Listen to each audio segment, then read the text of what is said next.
मुनित्रयं नमस्कृत्य उक्तिः परिभाव्य च वैयाकरणसिद्धान्तकौमुदीयं विरच्यते। सर्वेभ्यः श्रोतृभ्यः नमः।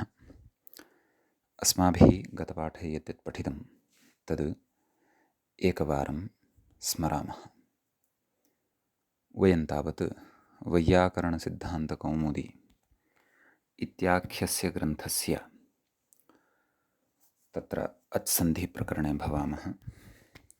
अस्य प्रकरणस्य तत्र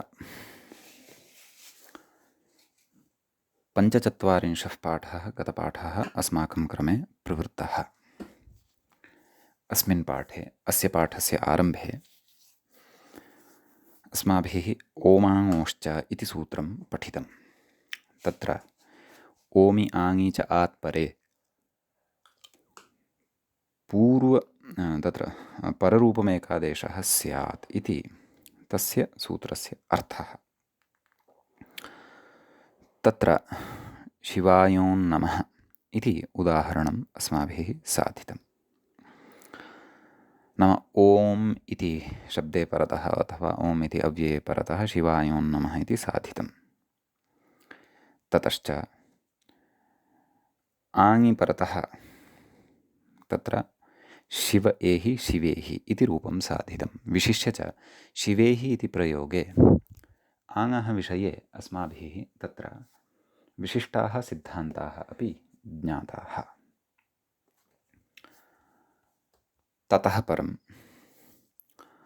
पररूपसन्धौ एव पररूपविधाने एव अग्रिमं सूत्रं पठितम्। अव्यक्तानुकरणस्यात् इतौ इति।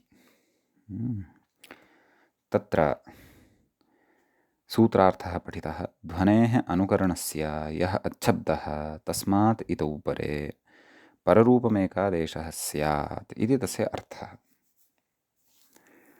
पठत् इति पठिति। ततः वार्तिकं तत्र पठितम्। एकाचो न षदिति इति प्रयोगः साधितः। तत्र पररूपं न भवति परन्तु जष्टुं भवति षदिति इति रूपं सिद्ध्यति। ततः उक्तः यः अयं पररूपविधिः केन अव्यक्तानुकरणस्यात् इतौ इति। तस्मिन् तत्र कश्चन अग्रे इतोपि विशिष्टः नियमः निषेधश्च उच्यमानः अस्ति। तदर्थम् अस्माभिः सूत्रस्य आरम्भः कृतः वर्तते। नाम्रेडितस्यान्त्यस्य तु वा इति। आम्रेडितस्य प्रागुक्तं न स्यात्। नाम आम्रेडितसंज्ञकः यः तस्य प्रागुक्तं न भवति। तत्र आम्रेडितसंज्ञकः कः भवति इति ज्ञातव्यमस्ति इत्युक्तमेव। तत्र प्रागुक्तम् अर्थात् पूर्वं किमुक्तं, पूर्वं पररूपमुक्तं। नाम तस्य अत् शब्दस्य इति शब्दः यदा परतः भवति, तस्य इकारः यदा परतः भवति तदा पररूपं भवति इति अस्माभिः तत्र दृष्टं ज्ञातं च। परन्तु तन्न भवति इत्युच्यते। तद् न भवति। अपि च अन्त्यस्य तु तकारमात्रस्य वा तस्मिन् अनुकृते अत् इत्यस्मिन् शब्दे यः अन्त्यः तकारः वर्तते तस्य तु विकल्पेन भवति वा स्यात्। विकल्पेन भवति। किं भवति? पररूपम्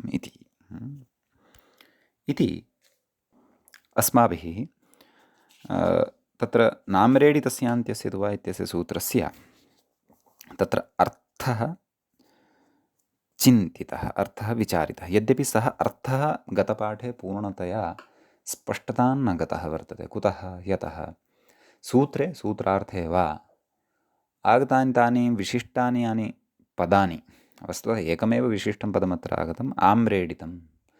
तत् किं नाम आम्रेडितम् इत्यस्मिन् विषये यदा ज्ञातं भवति ततः परमेव तत्र सूत्रस्य पूर्णतया स्पष्टता भवति। सूत्रार्थस्य च पूर्णतया स्पष्टता भवति। आम्रेडितत्वं नाम किम् इति अस्माभिः ज्ञातं भवति। एवं खलु? एवञ्च ह्यस्तनपाठस्य अन्तिमा पङ्क्तिः आसीत् अस्माकं क्रमे। बालमनोरमायाः अतशब्दान्त्यस्य तकारस्य एव इकारस्य च पररूपं वा स्यात् न त्वकारस्यापि इत्यर्थः तदाह आम्रेडितस्य प्रागुक्तम् इत्यादिना इत्येवम् एतावत्पर्यन्तं पठितम् इतः अग्रे अद्यतनपाठे अस्माभिः पठनीयम् अस्ति। एवञ्च प्रकरणस्यास्य तत्र इदानीं 46 पाठः भवत्यारब्धः। अग्रे उच्यमानमस्ति तत्र व्याख्यायाः पङ्क्तौ यत् ननु पठत् पठत् इत्यत्र कथं द्वित्वम् इत्यत आह इति। एवं खलु तत्र आम्रेडितसंज्ञकः प्राप्तव्यः वर्तते। आम्रेडितसंज्ञकः च न तावत् प्राप्तुम् अस्माभिः शक्यते यावता तस्य अनुकृतस्य शब्दस्य द्वित्वं न स्यात्। नाम यस्य अस्माभिः अव्यक्तस्य शब्दस्य अनुकरणं क्रियते किल, तस्य अनुकृतस्य द्वित्वं कर्तव्यं। द्वित्वानन्तरं यथा पठत् इति शब्दः वर्तते, सः शब्दः अनुकृतः शब्दः वर्तते, तस्य अनुकृतस्य पठत् इति शब्दस्य तत्र द्वित्वं भवति। तत्र द्वित्वानन्तरं द्वितीयः यः शब्दः लब्धः भवति सः शब्दः तत्र आम्रेडितसंज्ञकः भवति इति तस्य परमाम्रेडितम् इत्यनेन उच्यते। अतः तदर्थमादौ द्वित्वं कर्तव्यं। तदर्थं तत्र उच्यते नाम पठत् पठत् इत्यत्र कथं द्वित्वम् इत्यत आह डाचि इति मूले पश्यन्तु किं वार्तिकं वर्तते, किं डाचि बहुलं द्वे भवतः इति। नाम डाच् प्रत्ययः यदा परतः भवति ततः परतः पूर्वं विद्यमानस्य द्वित्वं भवति, नाम द्वे भवतः नाम द्वित्वं भवति इति उच्यते। कथयति डाचि बहुलं द्वे भवतः इति द्वित्वम् इत्यन्वयः, एतेन द्वित्वं भवति। अतः पठत् पठत् इति स्थितिः लभ्यते। अनुकृतशब्दस्तु एक एव खलु, स च कः तत्र यस्य अस्माभिः द्वित्वं यस्य अनुकरणस्य यस्य अव्यक्तस्य अनुकरणं कृतं भवति। अत्र प्रसङ्गे स च पठत् शब्दः, पठत् शब्दस्य प्रकृते डाचि बहुलं द्वे भवतः इत्यनेन द्वित्वं भवति। अतः पठत् पठत् इति स्थितिः अस्माकं सविधे लभ्यते इत्यर्थः। समीचीनम्। अत्र कश्चन विचारः क्रियते। एतद्विचारव्याजेन च महती काचित् व्यवस्था अपि अत्र ज्ञाता भवति। कथयति अग्रे कञ्चन पक्षम् उत्थापयति। तत्र कथयति ननु अव्यक्तानुकरणाद् व्यज्वरार्धादनितौ डाच् इति डाचः कथमिह सम्भवः इति। अस्याः पङ्क्तेः अवगमनादपि पूर्वं विषयः कः अवगन्तव्यः इति चेत् तत्र डाच् इति यः प्रत्ययः वर्तते सः प्रत्ययः यदा परतः भवति तदा एव अव्यक्तानुकरणस्य तत्र द्वित्वं भवितुम् अर्हति इति कथयति डाचि बहुलं द्वे भवतः इति वार्तिकम्। एतेन वार्तिकेन एवम् उच्यते। समीचीनम्। एवं खलु यदि डाच् परतः नास्ति तर्हि अव्यक्तानुकरणस्य यः शब्दः अस्माभिः स्वीकृतः वर्तते पठत् इत्यस्य द्वित्वं भवितुं न अर्हति इति। अतः तत्रोच्यते डाच् प्रत्ययविधायकं सूत्रं पञ्चमाध्याये अग्रे तद्धितेषु अस्माभिः पठिष्यते। तच्च सूत्रम् एवं भवति। अत्र लिखितम् अस्ति एतेन अव्यक्तानुकरणाद्व्यजवरार्थादनितौ डाच् इति। तेन सूत्रेण डाच् इति प्रत्ययो विधीयते। समीचीनम्। तर्हि अत्र प्रकृते नाम सूत्रस्य यः प्रसङ्गः प्रचलति, कस्य सूत्रस्य? अव्यक्तानुकरणस्यान्त्यस्य तु वा इत्यस्य सूत्रस्य, येन आम्रेडितस्य पूर्वम् उक्तं पररूपं न भवति इत्युच्यमानं वर्तते, अन्त्यस्य तु तकारस्य एव विकल्पेन पररूपं भवति इति उच्यमानं वर्तते। एवं खलु? परन्तु तदर्थं परतः निमित्तं किम् अस्ति तद् द्रष्टव्यम् अस्ति अत्र। नाम एतदपि सूत्रम् अस्माभिः यदा आरब्धं वर्तते, नाम्रेडितस्यान्त्यस्य तु वा इत्यत्र परतः किं स्यात् इति चेत्, एतेन सूत्रार्थकरणसमये किमुच्यते? प्रागुक्तं न स्यात् इत्युच्यते खलु। प्राक् नाम पूर्वं, प्राक्तनसूत्रेण यदुच्यते तन्न भवति इति। तर्हि पूर्वतनसूत्रस्य यद् उदाहरणं भवति तादृशमेव उदाहरणम् अत्रापि भवति। तस्य सूत्रस्य च यन्निमित्तं भवति, परतः किम् अपेक्षितम् इति यद्भवति तदेव अत्रापि भवति इति। समीचीनं। तर्हि तत्र इत्थम् उच्यते यत् नाम इति शब्दः यः वर्तते तस्मिन् परतः एव तत्र पररूपस्य निषेधः अथवा पठत् इत्यस्मिन् विद्यमानः यः तकारः तस्य विकल्पेन वा पररूपम्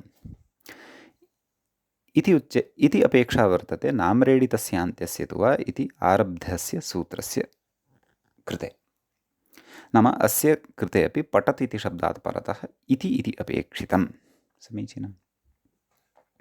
यद्यपि अनन्तरं पठत् इत्यस्य द्वित्वं क्रियते तत् सत्यं, डाच् विवक्षिते बहुलं, डाच् बहुलं द्वे भवतः इत्यनेन एव क्रियते द्वित्वं, परन्तु द्वित्वयुक्तं रूपम् अत्र अपेक्षितम् अस्ति। ततः अग्रे इति शब्दः अपेक्षितः, तदनन्तरमेव पूर्वेण प्राप्तं कार्यं यद्भवति तस्य निषेधः भवितुम् अर्हति, अपि च एतेन यत् कार्यं विधीयते किम्, अन्त्यस्य तकारस्य एव पररूपम् इति। समीचीनं। तर्हि अत्र विषयः कः? नाम अस्यां पङ्क्तौ विषयः कः उच्यमानः वर्तते? पश्यन्तु, ननु अव्यक्तानुकरणात् द्विजवरार्थादिनुडाच् इति डाचः कथमिह सम्भवः? नाम तेन सूत्रेण अत्र डाच् कथं भवितुम् अर्हति? कस्मात्? पठत् शब्दात्। डाच् इत्यस्य आ इत्येव अवशिष्यते। पठत् शब्दात् डाच् कथं भवितुम् अर्हति? न भवितुम् अर्हति इत्यर्थः। तत् कुतः अग्रे कथयति? अग्रिमां पङ्क्तिं पश्यन्तु, पङ्क्तेः अग्रिमं भागं पश्यन्तु। इति शब्दे परतः तत्पर्युदासः स्यात् इति। एवं खलु? यतः इति शब्दः परतः अपेक्षितः, डाच् इति शब्दः परतः नापेक्षितः। पठत् इत्यस्मात् इति शब्दः परतः अपेक्षितः, डाच् इति शब्दः परतः नापेक्षितः। अत्र अवधानं कर्तव्यम्। एवं खलु? अतः डाच् एव यदि अत्र परतः न स्यात्, क्व पठत् इति शब्दात् परतः यदि डाच् न स्यात्, तर्हि डाचः परकत्वाभावे सति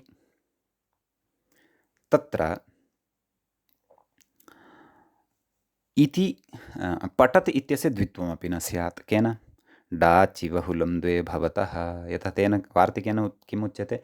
डाचि परतः द्वे भवतः, नाम डाच् परतः अपेक्षितः, तदा द्वित्वं भवति इत्यर्थः। समीचीनं। ततः कथं द्वित्वं? द्वित्वं यदि न लप्स्यते, पठत् इत्यवस्थायां पठत् इत्यस्य द्वित्वं यदि न भविष्यति, तर्हि पठत् इत्यस्य द्विः उक्तस्य आम्रेडितसंज्ञा अपि न भविष्यति। आम्रेडितसंज्ञा अपि यदि न स्यात्, आम्रेडितसंज्ञा यदि न स्यात्, तर्हि नाम्रेडितस्यान्त्यस्य तु वा इत्यस्य प्रवृत्तिः न भविष्यति। तर्हि अव्यक्तानुकरणस्यात् इतौ इति पूर्वम् उक्तस्य विधानस्य अथवा सूत्रस्य एव अत्र प्रवृत्तिः भविष्यति। तेन किं भविष्यति? तेन अनिष्टानि रूपाणि लब्धानि भविष्यन्ति तावदेव। एवं खलु, अपेक्षितानि तु इष्टानि। तर्हि कः सः उपायः कर्तव्यः यत् डाचि बहुलं द्वे भवतः इत्यनेन वार्तिकेन डाचः अपरकत्वे सत्यपि, अर्थात् डाचः परतः अभावे सत्यपि केवले इति इति शब्दे सत्येव तत्र तस्य द्वित्वं स्यात्। एवं खलु, तस्य पठत् इत्यस्य द्वित्वं स्यात्। तर्हि सः एव उपायः अत्र चिन्त्यमानः वर्तते। सः उपायः अग्रे इदानीं कथ्यमानः वर्तते। मन्ये भवद्भिः पूर्वपक्षः अत्र अवगतः। यदि पूर्वपक्षः अत्र नावगतः तर्हि अग्रे किम् उच्यमानम् अस्ति ग्रन्थकारेण, किं प्रतिपाद्यमानम् अस्ति इत्यत्र भ्रमः स्यात्। अतः पुनः लाघवेन कथयामि।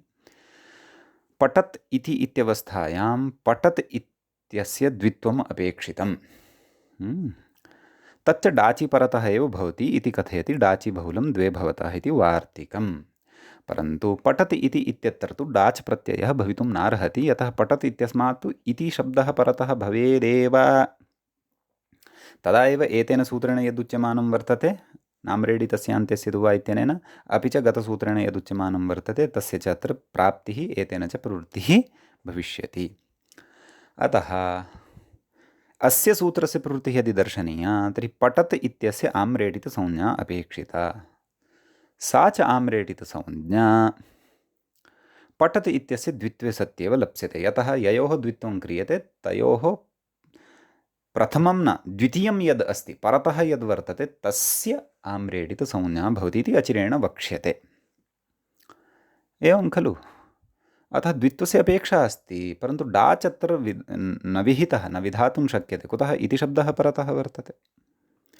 अतः कथम् अत्र पठत् इत्यस्य द्वित्वं भवतु इति एतादृशजिज्ञासायां जातायां तत्र उपायः उच्यते। किं कथयति व्याख्यातारं पश्यन्तु। बहुलग्रहणादिति उक्तं खलु, डाचि बहुलं द्वे भवतः इति। तत्र वार्तिके बहुलम् इत्यपि वर्तते। तत्र तद्बहुलग्रहणसामर्थ्यादेव डाच् इति प्रत्ययः परतः भवतु वा न भवतु उभयथापि, अथवा अन्यः कश्चन इति इति एतादृशः शब्दः, यतः अत्र इति शब्दः तु अस्ति एव पठत् इति। अतः यस्मिन् कस्मिन् प्रयोगानुसारं यस्मिन् कस्मिन्नपि शब्दे परतः डाच् भिन्ने शब्दे परतः अपि अत्र पठत् इत्यस्य द्वित्वं भवितुम् अर्हति। तत्र कारणं भवति वार्तिके कृतं बहुलग्रहणम् इति। कथयति वेत्यनुक्त्वा, नाम डाचि बहुलं द्वे भवतः इति वार्तिकम् अनुक्त्वा डाचि वा द्वे भवतः विकल्पेन द्वित्वमिदं भवति इति कृत्वा डाचि वा द्वे भवतः इति अनुक्त्वा, नाम तत्र बहुलम् इत्यस्य स्थाने वा इति न उक्तं, परन्तु किमुक्तं? बहुलम् इत्युक्तं। कथयति बहुलग्रहणम् अधिकविधानार्थम् इति। नाम बहुलग्रहणस्य अत्र प्रयोजनं वर्तते अधिकस्य विधानं भवतु इति। नाम तत्र उच्यते अग्रे, नाम डाचि, आदौ कथयामि, डाचि परतः द्वित्वं भवति इति डाचि बहुलं द्वे भवतः इति वार्तिकेन उच्यते। परन्तु डाच् भिन्नः अन्यः अधिकः कश्चन प्रत्ययः, नाम सङ्ख्यागतदृष्ट्या अधिकः कश्चन अन्योऽपि प्रत्ययः यदि वर्तते तर्हि तादृशप्रत्यये परतः अपि तत्र पठत् इत्यस्य द्वित्वं भवतु, डाचि परतः एव भवतु इति न भवतु। डाचः भिन्ने पदे प्रत्यये अथवा भिन्ने शब्दे परतः अपि डाचः द्वित्वं भवितुम् अर्हति। तद् कुतः कथयति? नाम ग्रहणसामर्थ्यात् तादृशी व्यवस्था भवद्भिः कथमुच्यते? तत्र कथयति बहून् अर्थान् लाति गृह्णाति इति तद्व्युत्पत्तेः इति भावः इत्युच्यते। बहुलम् इत्यस्य कः अर्थः? बहून् अर्थान् लाति। लाति अर्थात् आददाति, अस्माकं कृते ददाति। तत्र ला आदाने इति धातुः भवति, तस्य लट्लकारे प्रथमपुरुषे एकवचने लाति इति क्रियापदं भवति। अथवा बहून् अर्थान् आनयति अथवा ददाति अस्माकं कृते, अथवा गृह्णाति इत्यपि तस्य अर्थः भवितुमर्हति। अतः कथयति बहून् अर्थान् लाति अर्थात् गृह्णाति इति तद्व्युत्पत्तेरिति भावः। नाम बहुल इत्यस्य व्युत्पत्तिः एवं रीत्या तत्र उच्यते इति। नाम तत्र डाचि बहुलं द्वे भवतः इत्यस्मिन् वार्तिके बहुलम् इत्यस्य तत्र एवं रीत्या बहवः अर्थाः अर्हन्ति भवितुम् इति उच्यते। तर्हि के ते अर्थाः? बहून् कान् अर्थान् बहुल इति शब्दः आनयति इति चेत् तत्र अग्रे कथयति व्याख्याता अभियुक्ताश्चाहुः। नाम अस्मिन् विषये अभियुक्ताः कथयन्ति। किं कथयन्ति इति चेत् तत् पश्यामः। प्रसिद्धा एषा अग्रिमा कारिका वर्तते। अवश्यं तत्र वैयाकरणैः एषा कारिका अथवा व्याकरणस्य अध्येतृभिः एषा कारिका अवगन्तव्या। अवगत्य स्वयमेव एषा कारिका अस्माभिः कण्ठस्थी कर्तुं शक्या। तत्र क्लेशो नास्ति। एवमस्ति, पश्यन्तु। क्वचित् प्रवृत्तिः क्वचिदप्रवृत्तिः क्वचिद्विभाषा क्वचिदन्यदेव शिष्टप्रयोगाननुसृत्य लोके विज्ञेयमेतद्बहुलग्रहेतु इति। नाम अभियुक्तैः नाम कैश्चित् विद्वद्भिः शास्त्रतज्ञैः बहुललक्षणम् इत्थम् उच्यते इति। तर्हि नाम यत्र यत्र बहुलम् इत्येवं पठितं भवति तत्र एते चत्वारः अर्थाः, ये अर्थाः अस्याः कारिकायाः तत्र प्रथमपादद्वये उक्तः वर्तते। कथं? क्वचित् प्रवृत्तिः क्वचिदप्रवृत्तिः। नाम यत् शास्त्रं वर्तते, यद्विधानं वर्तते, यः विधिः वर्तते, तस्य अस्य सूत्रविधेः क्वचित् प्रवृत्तिः भवति। नाम उदाहरणानां साधनाय उदाहरणानि साधयितुं क्वचित् एतेषां प्रवर्तनम् अथवा प्रवृत्तिः भवति। अग्रे किमुक्तं? क्वचिदप्रवृत्तिः क्वचित् अप्रवृत्तिः इत्यर्थः। नाम लक्ष्याणि दृष्ट्वैव क्वचित् तस्य प्रवृत्तिः न भवति इति। नाम सूत्रस्य तत्र सर्वविधः अपि योग्यता अस्ति, तस्य प्रवृत्तिः भवितुम् अर्हति, परन्तु सूत्रस्य प्रयोगद्वारा यदि तत्र अव्यवस्था भवति जायमाना तर्हि तत्र तस्य सूत्रस्य अप्रवृत्तिः भवति। नाम प्रवृत्तिः न भवति। क्वचित् प्रवृत्तिः क्वचिदप्रवृत्तिः इति। अग्रे किमुक्तं? क्वचिद् विभाषा। नाम अस्य बहुलम् इत्यस्य अर्थः अन्यः विभाषा इति अपि वर्तते। नाम विकल्पः। सूत्रेण विकल्पः भवति इति नोच्यते, न च क्वापि तथा उक्तं भवति, परन्तु तथा तस्य विकल्पः तत्र उक्तः भवति। नाम सूत्रेण विकल्पः तत्र नाम सूत्रेण विकल्पः नोक्तः भवति, परन्तु तथापि प्रयोगं दृष्ट्वा कदाचित् तत् सूत्रं विकल्पविधानमपि करोति। सर्वं प्रयोगं दृष्ट्वैव। क्वचित् विभाषा अग्रे उक्तं क्वचिदन्यदेव। नाम क्वचित् तु अन्यविधम् एव कथयन्ति इत्यर्थः। एवं खलु? तत्र तद् अन्यदेव इति किम् इति चेत् नाम सूत्रेण यद्विधानं क्रियमाणं वर्तते अथवा क्रियमाणं भवति तत् परित्यज्य किमपि भिन्नम् एव कार्यं तदेव सूत्रं करोति। तत्र एवं चिन्तयन्तु, यथा आदुगुणः इति सूत्रं गुणं करोति, परन्तु तदेव सूत्रं क्वचित् गुणं न वृद्धिं कुर्यात्। तर्हि भवन्तः पश्यन्तु, भवन्तः वदिष्यन्ति किं भोः एतत्तु अन्यदेव किमपि सूत्रेण अत्र विहितम्, अन्यदेव क्रियमाणं किमपि भवता वर्तते। सूत्रेण तु उक्तं गुणः भवतु, परन्तु भवान् तु अत्र तु वृद्धिः दृश्यते इति। अतः न, यद्यपि गुणवृद्ध्योः विषये तथा न भवति, परन्तु एकम् अत्र बहुलस्य परिचयार्थं तथा मया अत्र केवलं काल्पनिकम् एकं निदर्शनं प्रदत्तम् इति। अतः क्वचित् नाम क्वचिदन्यदेव इत्यनेन इदमेव अस्माभिः अवगन्तव्यं, यदि यत् तत्सूत्रं कदाचित् किमपि कार्यं कुर्वत् भवति, परन्तु स्थलान्तरे अन्यथा अनन्यगतिकतया तत्र तस्मादेव सूत्रात् भिन्नः कश्चन अर्थः अपि स्वीकृतो भवति इति तत्र अस्माभिः एवं रीत्या बहुलम् इत्यस्य अर्थः, चत्वारः अर्थाः सर्वदा बुद्धौ स्थापनीयाः। प्रथमः क्वचित् प्रवृत्तिः, द्वितीयः क्वचिदप्रवृत्तिः, तृतीयः क्वचिद् विभाषा, चतुर्थः क्वचिदन्यदेव इत्येवं रीत्या। समीचीनम्। अग्रिमायां पङ्क्तौ किम् उक्तवान् तत् पश्यन्तु। शिष्टप्रयोगान् अनुसृत्य, नाम एषा सर्वापि व्यवस्था, वयं स्वेच्छया कुत्रापि एतेषां नाम चत्वारः भेदाः ये बहुलस्य अत्र परिगणिताः, एतेषां वयं स्वेच्छया किमपि अनिष्टनिर्माणाय वा प्रयोगं कर्तुं न शक्नुमः। एतत् सर्वमपि किमुच्यते पश्यन्तु। शिष्टप्रयोगान् अनुसृत्य लोके, नाम शिष्टाः ये सन्ति, ये प्रयोगकरणे आर्षाः सन्ति, शिष्टत्वं येषां वर्तन्ते, तर्हि शिष्टप्रयोगान् अनुसृत्य लोके विज्ञेयमेतद् बहुरग्रहेतु, नाम तत्र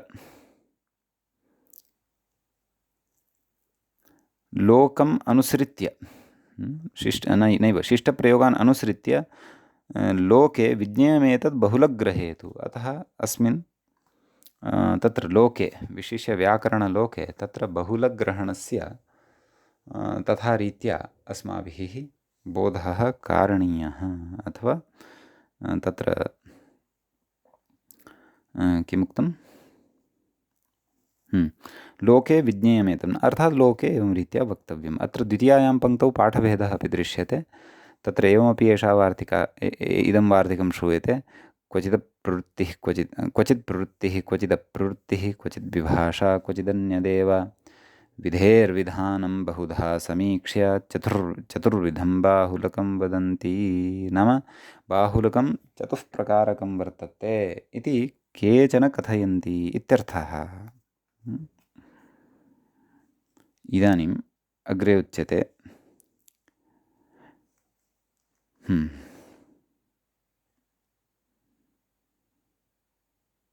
ननु किमाम्रेडितन्नाम इति। इदानीम् आम्रेडितसंज्ञा कस्य भवति इति खलु ज्ञातव्यं, तदर्थमुच्यते। इदानीम् एतावता किं ज्ञातं, नाम द्वित्वं भवति। कस्य भवति? पठत् इत्यस्य भवति। कदा भवति? यदा डाच् परतः भवति। परन्तु अत्र डाचः अभावेपि, अथवा तत्र डाच् परतः नास्ति यदि, तर्हि अपि तत्र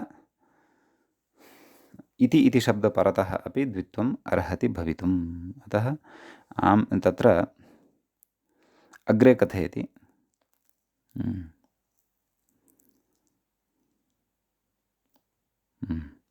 क्वचिद् विभाषा क्वचिदन्यदेव इति ज्ञातं खलु। शिष्टप्रयोगानुसृत्य लोके विज्ञेयमेतद् बहुलग्रहेतु। अग्रे ननु किमेतम् आम्रेडितं नाम कथयति। तत्राह, नाम तत्र सूत्रमस्ति उच्यमानं। सूत्रं भवति एवं, कथं तस्य परमाम्रेडितम् इति, तस्य कस्य, सर्वस्य द्वे इत्यस्य, अपि च नैव क्षन्तव्यः, आदौ तस्य परमाम्रेडितम् इत्यस्य तत्र अस्माभिः पदपरिचयः अस्ति प्राप्तव्यः।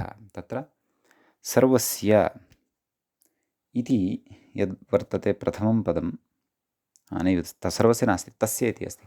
तस्य इति यत् प्रथमं पदं वर्तते, तत्र तच्छब्दः वर्तते। तच्छब्दस्य तत्र षष्ठीविभक्तेः एकवचनान्तः प्रयोगः एषः भवति तस्य। तदनन्तरं अग्रे उच्यते तत्र परमाम्रेडितम् इति। तत्र परम् इति एकं पदं वर्तते, आम्रेडितम् इति च पदान्तरं वर्तते। तस्य परं आम्रेडितम् इति। अत्र परम् इति आम्रेडितम् इति च यत् पदं वर्तते खलु, तयोः विशेष्यविशेषणभावसम्बन्धः वर्तते इति। तत्र आम्रेडितम् इति विशेष्यं चेत् परम् इति विशेषणं भवति। कथयति व्याख्यातारं पश्यन्तु। सर्वस्य द्वे इत्यनन्तरम् इदं सूत्रं पठ्यते। नाम सर्वस्य द्वे इति तत्र सूत्रं पठ्यते। क्व अष्टमाध्यायः वर्तते, प्रथमः पादः वर्तते, द्वितीयं च इदं सूत्रं वर्तते। अतः अष्टमाध्यायस्य प्रथमपादस्य द्वितीये अस्मिन् सूत्रे तत्र सर्वस्य द्वे इति यत् पूर्वं सूत्रं पठितं वर्तते, ततः किमपि अनुवर्तते। किम् अनुवर्तते तदग्रे कथयति। तस्य, ततश्च, तस्य इत्यनेन द्विरुक्तस्य इति लभ्यते इति। नाम तस्य इति यत् अस्मिन् सूत्रे वर्तते, तत्र यः तच्छब्दः, तेन तच्छब्देन पूर्वं द्वित्वविषयः यः उक्तः वर्तते, क्व सर्वस्य द्वे इत्यत्र यः द्वित्वविषयः उक्तः वर्तते, तस्य द्वित्वस्य विषये अत्र तच्छब्देन उच्यते। तर्हि तदेव कथितवान् किं, ततश्च तस्य इत्यनेन द्विरुक्तस्य इति लभ्यते। नाम प्राक्तनसूत्रे द्वित्वचर्चा या कृता वर्तते, सा द्वित्वचर्चा अथवा यद्द्वित्वम् उक्तं तद्द्वित्वं प्रकृते तच्छब्देन अस्माभिः अवगन्तव्यम् इत्यर्थः। अग्रे कथयति। अवयववाचि परशब्दयोगे अत एव ज्ञापकात् षष्ठी इति। इदानीं तत्र तस्य परं, तस्य कस्य, द्विरुक्तस्य इति सूत्रार्थे वक्ष्यते। परन्तु अत्र कश्चन विचारः क्रियमाणः वर्तते। सः कः विचारः इति चेत्, तस्य इति सूत्रे षष्ठी इति विभक्तिः दृश्यते खलु तच्छब्दस्य। तत्र षष्ठी विभक्तिः कथं, कुतः इति चेत् परशब्दः दिग्वाचकः अपि वर्तते, दिग्वाचकः वर्तते। अतः अन्यारादितरर्थे दिक्शब्दाञ्जूत्रपदाय जाहि युक्ते इति एकं सूत्रम् अस्माभिः पठिष्यते अग्रे। तत्र कारकप्रकरणे अथवा विभक्त्यर्थप्रकरणे तेन दिग्वाचकस्य परशब्दस्य योगे सति पञ्चमी विभक्तिः भवति। अतः तस्य परमम् इति कुतः उच्यते, तस्य परम् इति कथम् उच्यते। परशब्दयोगे परशब्दस्य दिग्वाचकत्वात् तद्योगे अन्यारादितरर्थ इत्यनेन सूत्रेण पञ्चमी विभक्तौ जातायां तस्मात् परमाम्रेडितम् इति सूत्रं स्यात् इति तत्र एवं रीत्या पूर्वपक्षिणा शङ्क्यते। परन्तु तथा नास्ति भोः। तत्र अत्र या षष्ठी प्रयुक्ता तस्य इत्येवं, सा षष्ठी सम्यक् एव वर्तते। कुतः इति चेत् तत्र कथयति। अवयववाचि परशब्दयोगे, नाम एषः परशब्दः अत्र वर्तते सत्यं, परन्तु एषः परशब्दः दिग्वाचकः नास्ति। एषः शब्दः तु अवयववाचकः वर्तते। नाम द्वित्वं यदुक्तं तस्मिन् द्वित्वसमुदाये यत् परं वर्तते, यत् परत्वेन यः अवयवः वर्तते तस्य, नाम तस्य अर्धभागः अथवा द्वित्वस्य यः अपरः भागः वर्तते, एवं रीत्या तस्य सः अपरः, नाम द्वित्वं यद् कृतं तस्य परतः विद्यमानः यः भागः वर्तते तस्य अवयवरूपः, कस्य अवयवरूपः, द्वित्वस्य अवयवरूपः यः वर्तते परतः भागः, सः अत्र परशब्देन विवक्ष्यते। अत्र काचित् दिक् न विवक्ष्यते परशब्देन। परन्तु तादृशशब्दयोगे अपि तत्र षष्ठी विभक्तिः कथं, तत्र दिशि दृष्टः शब्दः दिक्शब्दः इति उच्यते। क्व अन्यारादितरर्थे दिक् इति सूत्रे। तद् भवन्तः कारकप्रकरणे स्पष्टीकरिष्यन्ति। नाम क्वचित् दिग्वाचकत्वेनपि यदि दृष्टः शब्दः अन्यत्र अन्यस्मिन् अर्थे प्रयुज्यमानः अस्ति यदि, तर्हि अपि सः शब्दः तत्र पञ्चमीं विभक्तिम् एव अर्हति इति तत्र कश्चन सिद्धान्तः प्रतिपादयिष्यते तत्र। तर्हि तथा सिद्धान्तत्वेन प्रकृते दिग्वाचकस्य योगे षष्ठी नाम दिशि दृष्टः क्वचित् अन्यः परशब्दः प्रकृते अवयवरूपः दृष्टश्चेदपि षष्ठीविभक्तिः कथं पञ्चम्या एव खलु भाव्यम्। अतः उच्यते सत्यं सा व्यवस्था भोः अन्येषां दिग्वाचकानां शब्दानां कृते भवति। परशब्दविषये तु तथा न। परशब्दः यः तत्र अवयववाचकः वर्तते अथवा अवयववाची वर्तते यः पर इति शब्दः, तद्योगे तु षष्ठी विभक्तिः भवितुम् अर्हति, षष्ठी भवत्येव इति अस्मादेव ज्ञापकात्। अतः एव, अतः नाम अतः इत्यस्य कः अर्थः भवति? अतः नाम अस्मात् अथवा एतस्मात्। अतः इत्यत्रापि एतद् इत्येव मूलशब्दः भवति, तस्मात् तद्धितप्रत्ययः क्रियते तस् इत्यादिः। ततः अग्रिमानि कार्याणि तत्र एतदः स्थाने अन् इति आदेशो भवति, नकारस्य तत्र लोपः भवति, अत इति श्रूयते, अतः इति रूपं सिद्ध्यति। नाम अत्र पङ्क्तौ कथयन्नस्मि अहम्, अस्यां पङ्क्तौ अत एव ज्ञापकात्, अर्थात् एतस्मादेव ज्ञापकात्। अस्मात् नाम इदमेव ज्ञापकं भवति। किं? सूत्रकारेण व्यवहृतम् इदं सूत्रमेव तत्र ज्ञापकं भवति। किं? तस्य परमां रेडितं। नाम अत्र अवयववाचिनः योगे सूत्रकारेण षष्ठीविभक्तिः प्रयुक्ता। अतः सूत्रकारस्य अयं व्यवहारः, इदं सूत्रत्वेन षष्ठ्याः निर्देशः एव अत्र ज्ञापकः भवति, यत् अवयववाचकः यः परशब्दः तद्योगे षष्ठीविभक्तिः भवति।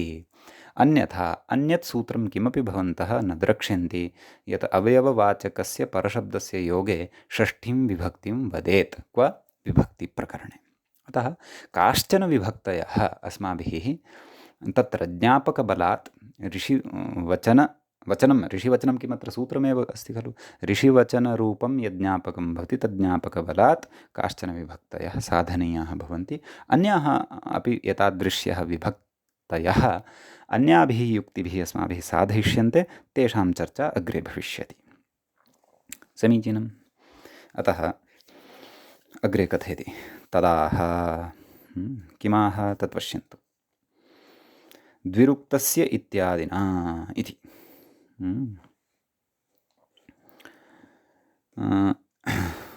सूत्रार्थं पश्यन्तु। द्विरुक्तस्य परं रूपं नाम यस्य द्वित्वं कृतं, प्रकृते केन द्वित्वं क्रियते? डाचि बहुलं द्वे भवतः। द्विरुक्तस्य परं रूपम् आम्रेडितसंज्ञं स्यात् इति। यत् परतः विद्यते तस्य आम्रेडितसंज्ञा भवति इति अर्थः उच्यते। समीचीनं।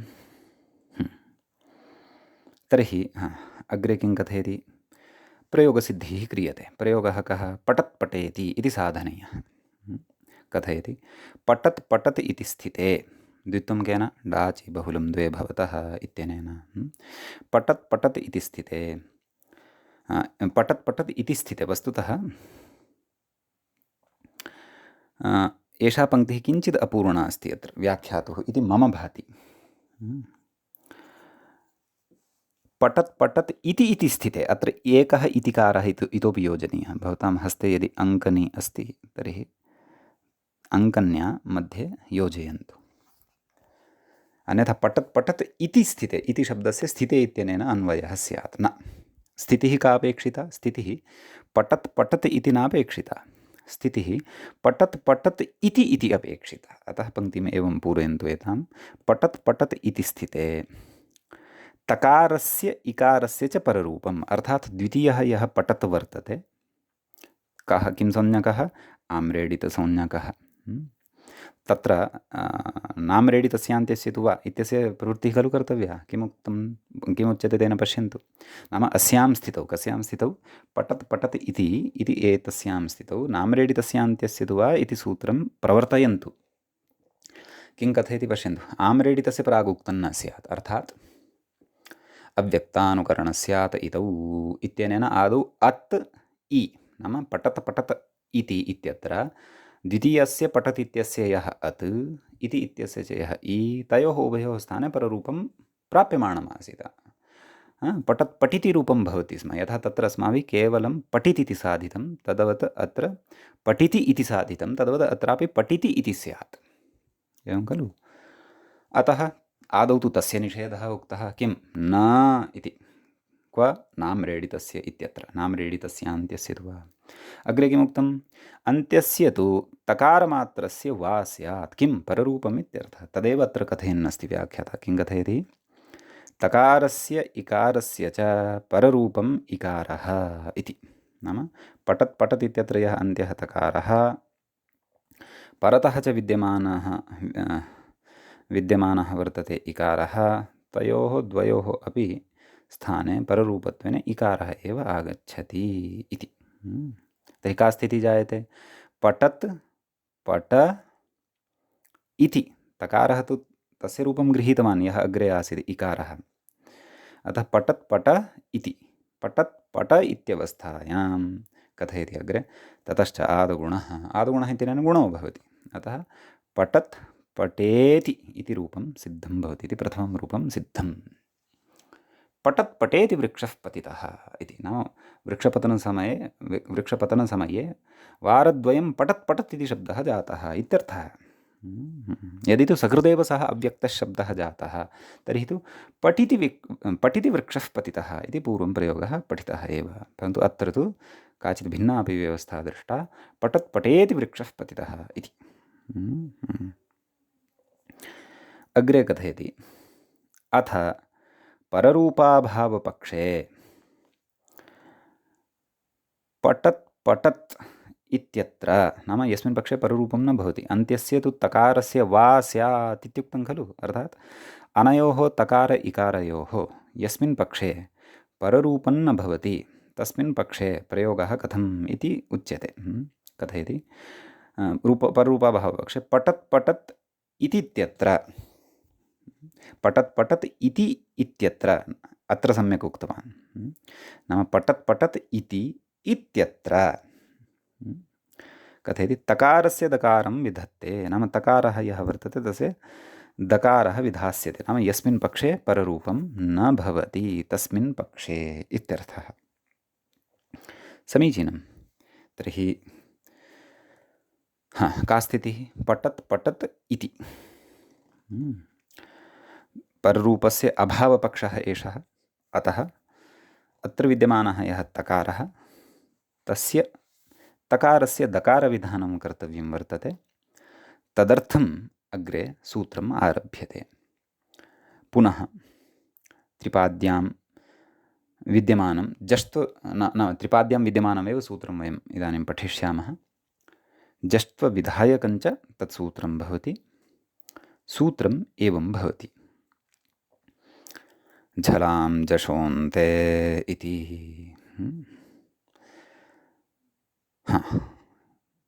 सूत्रस्य पदच्छेदः द्रष्टव्यः। झलाम् इति झल् इत्यस्य षष्ठीविभक्तेः बहुवचनान्तः प्रयोगः। जशोन्ते, जशोन्ते इति तत्र द्वितीयं पदं भवति जश् इति। झलाम् इति झल् शब्दस्य षष्ठीविभक्ते बहुवचनान्तम् इति प्रथमं पदं, जश् इति जश् इत्यस्य प्रथमाविभक्तेः नैव सत्यं प्रथमाविभक्ते बहुवचनान्तः प्रयोगः भवति, झलां जशः इति। यद्यपि एकवचने अपि षष्ठीविभक्तौ जशः इत्यपि भवितुमर्हति, परन्तु न एषा षष्ठीविभक्तिः, एषा तु तत्र प्रथमाविभक्तिः वर्तते, तस्याः बहुवचनं वर्तते, जशः, जशौ जशः, एवं रीत्या। अन्ते इति सप्तमीविभक्तेः एकवचनं भवति, अन्त इति अकारान्तस्य शब्दस्य। समीचीनं। कथयति, व्याख्यातारं पश्यन्तु, तत्र सूत्रार्थकरणाय यदपेक्षितं तत् कथयति। पदस्य इत्यधिकृतं, नाम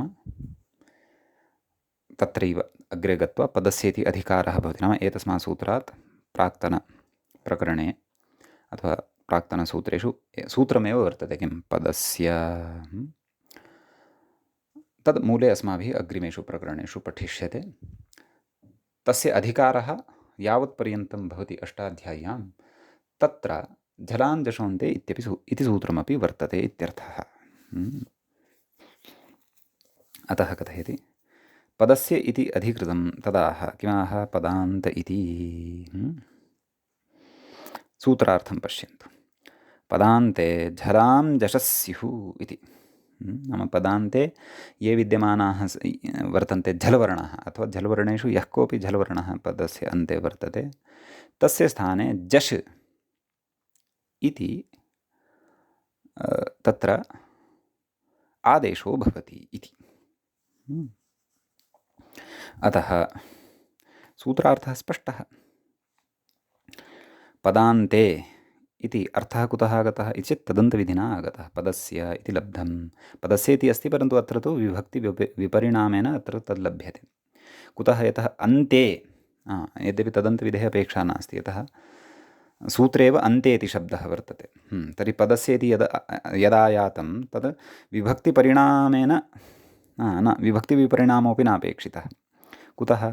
यतः पदान्ते इत्यस्य पदच्छेदः कथं कर्तव्यः? पदस्य अन्ते पदान्ते तावदेव। नाम सूत्रार्थकरणसमये पदान्ते इति यदुक्तं पदस्य अन्ते पदान्ते, अतः विभक्तिविपरिणामोऽपि नापेक्षितः। भवतु, काचित् अनिष्टकल्पना मम बुद्धौ आगच्छन्ती आसीत्, सा मया मम वितर्कणेन एव परिहृता। अस्तु, भवतु। नाम सूत्रार्थः दृष्टः। उदाहरणं किं? पठत् पठदिति इति उदाहर्यते। तत्र कथयति स्थितिः का वर्तते? पठत् पठत् इति। तत्र पठत् पठत् इति एकं पदं वर्तते, अनुकृतं पदं, नाम अव्यक्तस्य ध्वनेः अनुकरणं विधाय स्वीकृतं वर्तते। ततः अपि सुबुत्पत्तिः भवति। पठत् पठत् इत्यस्मात् सुबुत्पत्तिः, ततः तस्य लोपः भवति हल्ङ्याभ्यो दीर्घात् सुतिस्पृक्तं हल् इत्यनेन। अतः पठत् पठत् इति अवशिष्यते। पठत् पठत् इति इत्यवस्थायां कथयति अग्रे, स्थानसाम्यात् तकारस्य दकारो जषिति भावः इति। नाम उच्चारणस्थानसाम्यात् प्रकृते पठत् पठत् इत्यत्र यः तकारः वर्तते तस्य तकारस्य स्थाने दकारादेशः भवति। एवं खलु? पठत् पठत् इत्यत्र अन्त्यः यः द्वितीयस्य तकारः वर्तते तस्य स्थाने सः झल्वर्णः झल्वर्णेषु आगच्छति। जषवर्णः तु कतिपये एव, जबगडद। तेषु जबगडद इति एषु पञ्चसु वर्णेषु यः एतेन तरूपेण झल्वर्णेन सह स्थानसाम्यं भजते सः एव तस्य स्थाने आगन्तुं शक्नोति, नान्यः। कुतः? स्थानेन्तरतमः इति अस्माभिः पूर्वं परिभाषा पठिता वर्तते। अतः अन्यः तत्र जश्वर्णः तस्य स्थाने आगन्तुं न शक्नोति इति स्पष्टीकर्तव्यम्। समीचीनम्। अतः दकारः एव आगच्छति इत्यर्थः। अतः पठत् पठद् इति पठत् पठदिति इति प्रयोगः अपि भवति। पठत् पठेति वृक्षः पतितः इत्यपि प्रयोक्तुं शक्नुमः। पठत् पठदिति वृक्षः पतितः इत्यपि वयं प्रयोक्तुं शक्नुमः। समीचीनम्। अग्रे कथयति, अत्र अत्शब्दस्य पररूपनिषेधाभावे। एवं खलु? नाम अत्शब्दस्य पररूपस्य निषेधः यदि न स्यात्, इदानीम् इतोपि विशिष्टः सैद्धान्तिकः विचारः उच्यमानः वर्तते एतेन। अपि च सूत्रस्य आरम्भकरणसमये मया इदमपि उक्तमासीत्, पक्षे तत्र पूर्वसूत्रेण या पररूपव्यवस्था उक्ता सा अत्र प्रवर्तते वा न वा इत्यपि द्रक्ष्यामः इत्यपि उक्तमासीत्। समीचीनम्। तर्हि तत्र उच्यते, किमुच्यते चेत्, अत्र अत्शब्दस्य पररूपनिषेधाभावे, नाम यदि पररूपस्य निषेधः एतेन सूत्रेण नोच्येत, यः यत्पररूपं गतसूत्रेण विधीयते, विहितञ्च अस्माभिः पठिति इत्यस्मिन् प्रयोगे, तस्य अस्मिन् सूत्रे, कस्मिन् सूत्रे नाम्रेडि तस्यान्त्यस्य तु वा इत्यत्र न इति निषेधेन यदि पररूपस्य निषेधः नोच्येत, तदेव कथयति पररूपे निषेधाभावे तकारमात्रस्य पररूप एकादेशविकल्पविधौ नाम निषेधस्तु नोच्येत, परन्तु तकारः यः वर्तते अन्त्यः तस्य एव पररूपाख्यः एकादेशः क्रियेत। अपि च तस्य एव तकारमात्रस्य पररूपस्य विकल्पविधौ, एवं खलु, तस्य पररूपाभावपक्षे नाम तकारस्य पररूपं यस्मिन् पक्षे न भवति, पररूपाभावपक्षे अत् शब्दस्य नाम पठत् पठत् इत्यत्र यः अन्ते अस्ति अथ शब्दस्य पूर्वसूत्रेण नाम पूर्वसूत्रम् अव्यक्तानुकरणं स्यात् इतौ पररूपापत्तौ नाम पररूपस्य आपत्तौ, आपत्तिः नाम प्राप्तिः, पररूपापत्तौ पठत् पठिति इति स्याद् इति ध्येयम्। अर्थात् एतदपि अत्र चिन्त्यं, ध्येयम् इत्यत्र ध्यै चिन्तायाम् इति धातुः भवति। ध्येयम् अर्थात् इत्यपि चिन्त्यम्, एवं रीत्यापि प्रकृते चिन्तनं कर्तव्यम्। अतः अतीव विचिन्त्य न इति निषेधः आरब्धः वर्तते। न इति निषेधः नाम्रेडि तस्य इत्यादिसूत्रे न इति निषेधः यदि नोक्तः स्यात् तर्हि प्रकृते पठत् पठिति इत्यपि तृतीयं रूपम् उपलब्धं स्यात्, यत्तु अनिष्टं वर्तते, अनपेक्षितं वर्तते, यस्य अपेक्षा नास्ति इति अत्र विशिष्टा काचित् व्यवस्था अस्माकं कृते तत्र ग्रन्थकर्त्रा व्याख्याग्रन्थकर्त्रा बोधिता।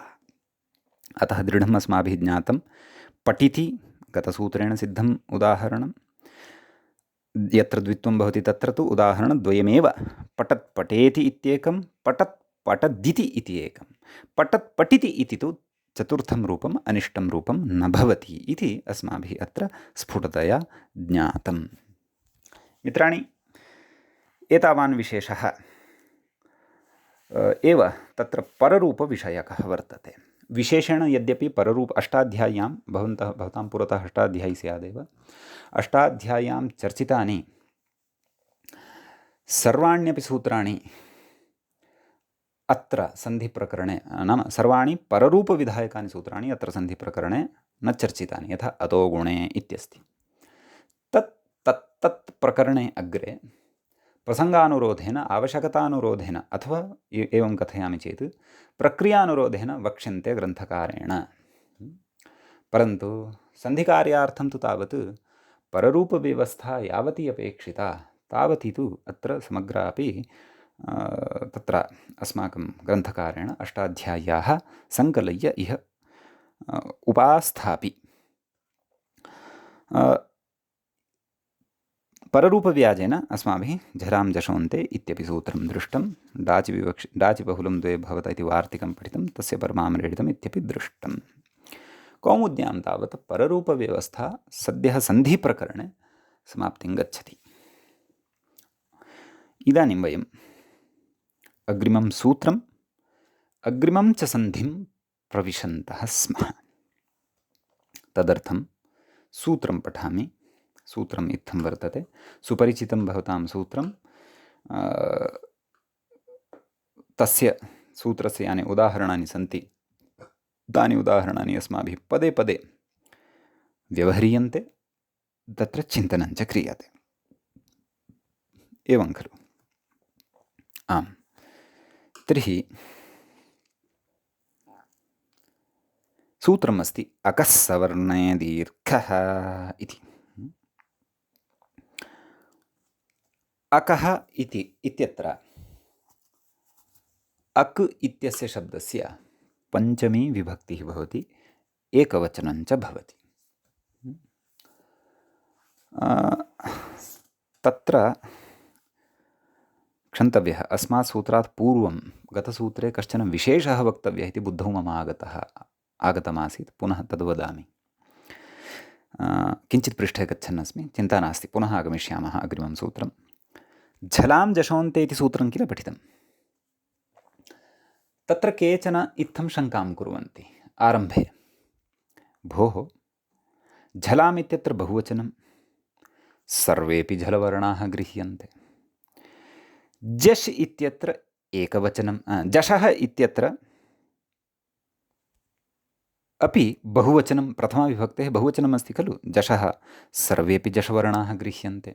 तर्हि पूर्वम् एतादृशं जष्ट्वविधायकं सूत्रम् अस्माभिः शुद्ध्युपास्यः इति पठनसमये पठितमासीत्, भवन्तः स्मरेयुः। झलां जश् झषि, तत्रापि झलाम् इत्यनेन बहवः वर्णाः गृह्यन्ते। जश् इत्यनेनापि सर्वे इत्यनेन जश् इति पदेनापि सर्वे जषवर्णाः गृह्यन्ते। तर्हि तत्र बहून् वर्णान् वक्तुं सूत्रकारेण एकवचनं प्रयुक्तं, जश्, झलां जश् झषि। पुनः तत्र झषि इत्यत्रापि सः एकवचनमेव प्रयुङ्क्ते, यद्यपि सर्वेपि झषवर्णाः तत्र विवक्षिताः भवन्ति। तद्वत् अत्र नास्ति। अत्र झलाम् इति बहुवचनं श्रूयते, जशः इत्यत्रापि बहुवचनं श्रूयते। तर्हि वर्णाः तु सर्वेपि अपेक्षिताः, तत्तदुदाहरणे सः झल् वर्णः सः जश् वर्णः वा उपस्थितः भवति। तर्हि क्वचित् सः एकवचनं प्रयुङ्क्ते झलां जश् झषि, क्वचित् सः बहुवचनं प्रयुङ्क्ते झलां जशः। अत्रापि कश्चन विशेषः अस्ति वा इति पृच्छन्ति केचन सद्यः प्रविष्टाः अध्येतारः, ये व्याकरणं पठन्तः भवन्ति, व्याकरणे सद्यः प्रविष्टाः। तर्हि अत्रापि तदेव समाधानम् अस्ति। पश्यन्तु, एकत्वेनापि बहुत्वस्य अत्र अवगमनं भवति। कुतः? प्रत्याहारशक्त्या। बहुत्वेन अपि तत्र सर्वेषामपि वर्णानां ग्रहणं भवति, साक्षात् बहुवचनप्रयोगद्वारा अपि।